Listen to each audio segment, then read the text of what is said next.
Hello guys, सभी को राधे राधे।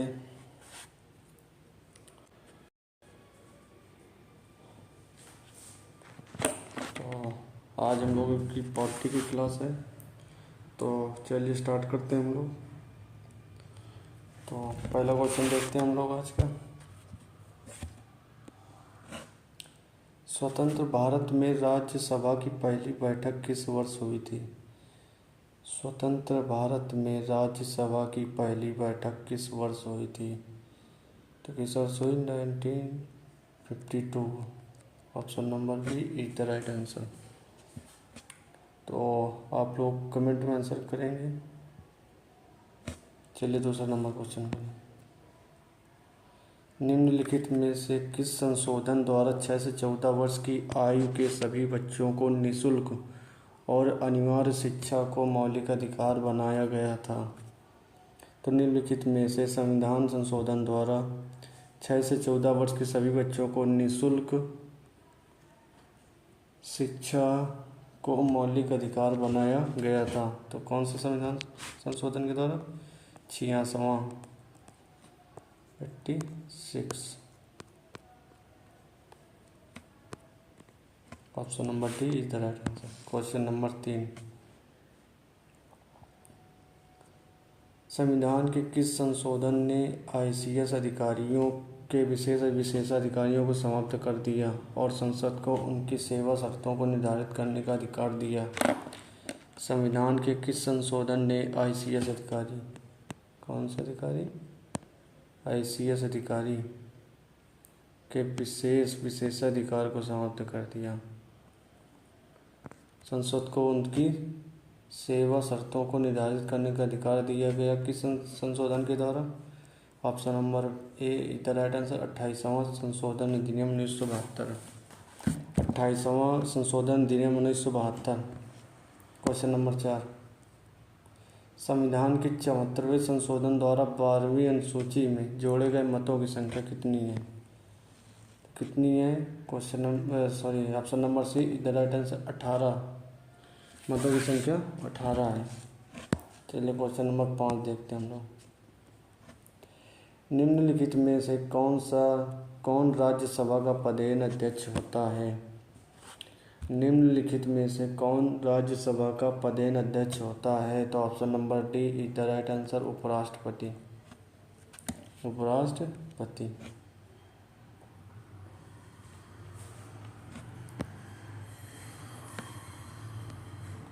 राष्ट्रपति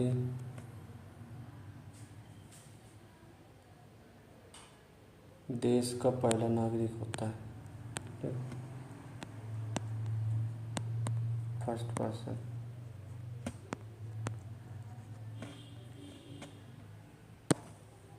चलो क्वेश्चन नंबर 6।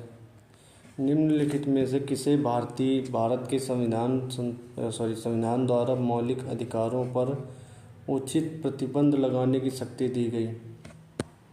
निम्नलिखित में से किसे भारत के संविधान द्वारा मौलिक अधिकारों पर उचित प्रतिबंध लगाने की शक्ति दी गई? तो किस भारत के संविधान द्वारा?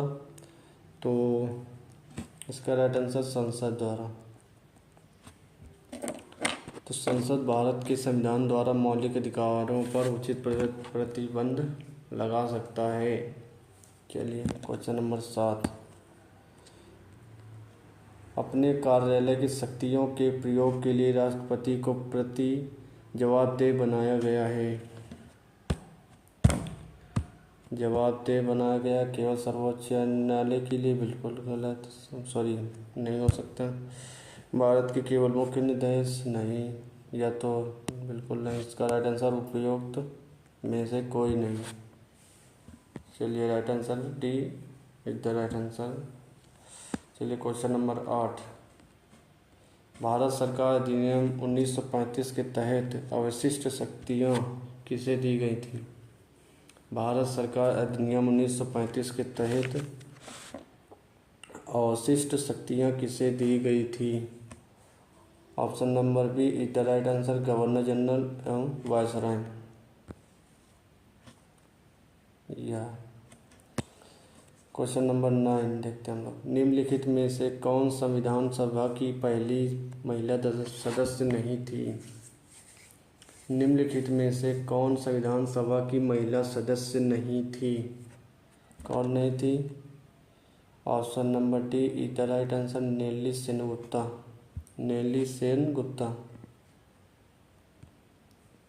तो इसका right answer option number D is the right answer. चलिए क्वेश्चन नंबर 10। किस मामले में सर्वोच्च न्यायालय ने कहा कि प्रस्तावना में संशोधन किया जा सकता है? किस मामले में सर्वोच्च न्यायालय ने कहा कि प्रस्तावना में संशोधन किया जा सकता है? केशवानंद भारतीय केस। केशवानंद भारती केस मामले में सर्वोच्च न्यायालय ने कहा प्रस्तावना में संशोधन किया जा सकता है। Option number C is the right answer. Question number 11। स्वतंत्र भारत की पहली कैबिनेट में विदेश राष्ट्रमंडल संबंधों का पोर्टफोलियो किसके पास था? तो स्वतंत्र भारत की कैबिनेट में विदेश और राष्ट्रमंडल संबंधों का पोर्टफोलियो किसके पास था? तो किसके पास था? Jawaharlal Nehru. Option number A is the right answer, Jawaharlal Nehru.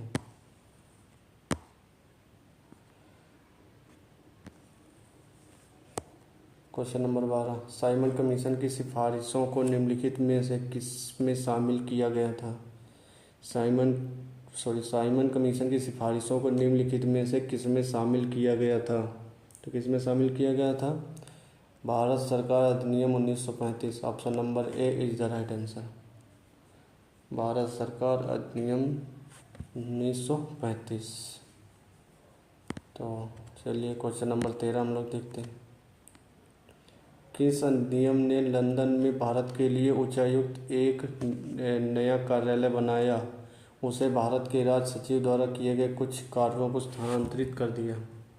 किस अधिनियम ने लंदन में भारत के लिए उच्चायुक्त का एक नया कार्यालय बनाया और उसे भारत सचिव द्वारा किए गए कुछ कार्यों को स्थानांतरित कर दिया? तो किस अधिनियम के द्वारा? भारत सरकार अधिनियम 1919। भारत सरकार अधिनियम 1919। Question number 14। नए राज्य के निर्माण या राज्य के नाम में परिवर्तन के लिए निम्नलिखित में किस अनुसूची में संशोधन की आवश्यकता है? Option number A is the right answer, पहले अनुसूची में संशोधन की आवश्यकता है।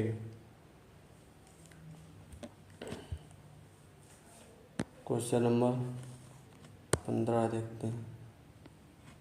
मौलिक अधिकारों के संबंध में निम्नलिखित में से कौन सा कथन सत्य है? मौलिक अधिकारों के संबंध में निम्नलिखित में से कौन सा कथन सत्य है? उन्हें निलंबित किया जा सकता है। उन्हें राष्ट्रपति की इच्छा पर निलंबित किया जा सकता है। उन्हें प्रधानमंत्री के आदेश से निलंबित किया जा सकता है। असत्य। Question number D is the right answer, आपातकाल के दौरान उन्हें निलंबित किया जा सकता है। इमरजेंसी के दौरान उन्हें निलंबित किया जा सकता है। सत्य। Option number D is the right answer. 16 number हम लोग देखते हैं। राज्य नीति के निर्देशक सिद्धांतों को किस देश के संविधान से अपनाया गया? राजनीति के निर्देशक सिद्धांतों को किस देश के संविधान से अपनाया गया? आंसर देंगे इसका आप लोग।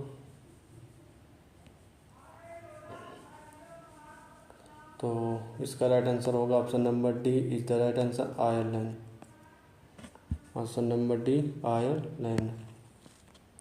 Question number 17। निम्नलिखित में से कौन सा विश्व का पहला और सबसे पुराना संघ है? निम्नलिखित में से कौन सा विश्व का पहला और सबसे पुराना संघ है?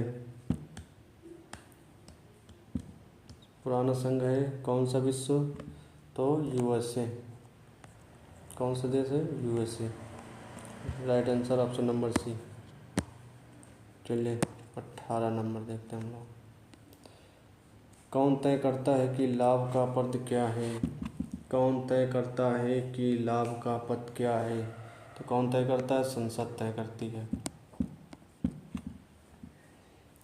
तो right answer option number B is the right answer. Question number 19, इसका आंसर देंगे आप लोग। संविधान का कौन सा भाग संसद के संगठन, संरचना, अवधि अवधि अधिकारियों, प्रक्रियाओं, विशेषाधिकारियों, शक्तियों आदि से संबंधित है?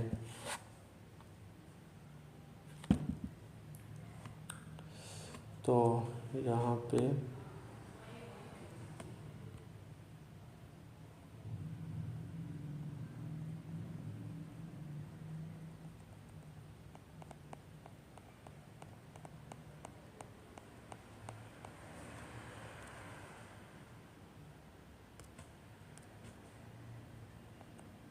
भी होगा। तो देंगे आप लोग।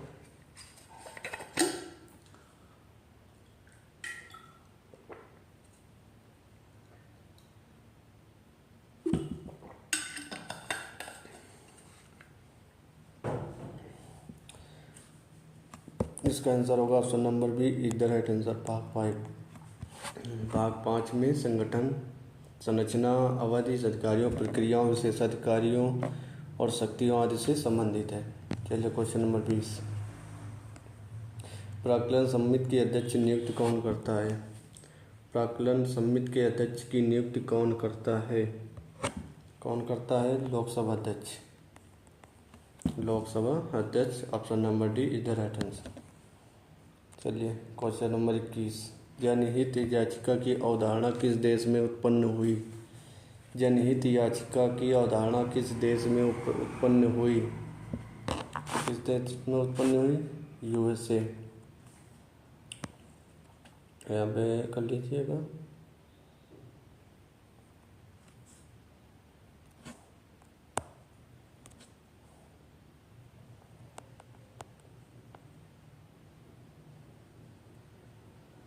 USA, option number D is the right answer. Question number 22, राज्यपाल के रूप में किसी व्यक्ति की नियुक्ति के लिए योग्यताएं क्या हैं? राज्यपाल के रूप में किसी व्यक्ति की नियुक्ति के लिए योग्यताएं क्या होनी चाहिए? एलिजिबिलिटी क्या होगी? वह भारत का नागरिक होना चाहिए। Option number A is the right answer. Question number 23, राज्य चुनाव आयुक्त के संबंध में राज्यपाल की क्या शक्तियां हैं? राज्य चुनाव आयुक्त के संबंध में राज्यपाल की क्या शक्तियां हैं?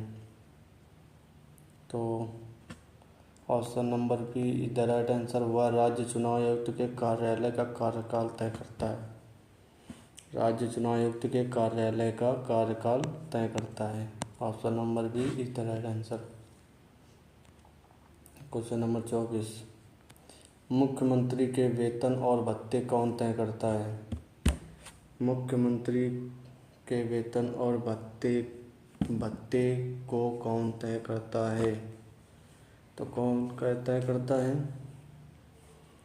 इसका राइट आंसर होगा option number D is the right answer. राज्य विधानमंडल। राज्य विधानमंडल। चलिए क्वेश्चन नंबर 25, आज का आखिरी क्वेश्चन देखते हैं हम लोग। 25 नंबर कह रहा है, निम्नलिखित में कौन सा सर्वोच्च न्यायालय उच्च न्यायालय दोनों के अधिकार क्षेत्र में आता है?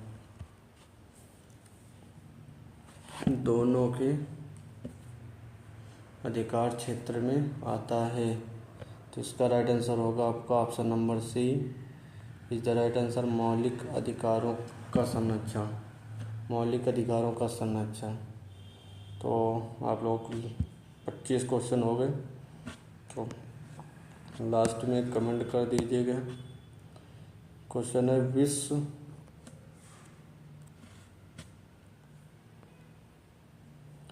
विश्व जनसंख्या दिवस कब मनाया जाता है? तो इसका आंसर आप लोग कमेंट में करेंगे।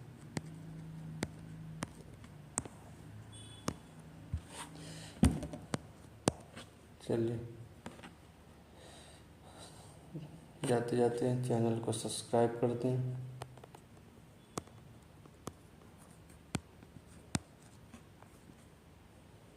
और लाइक शेयर कर दें।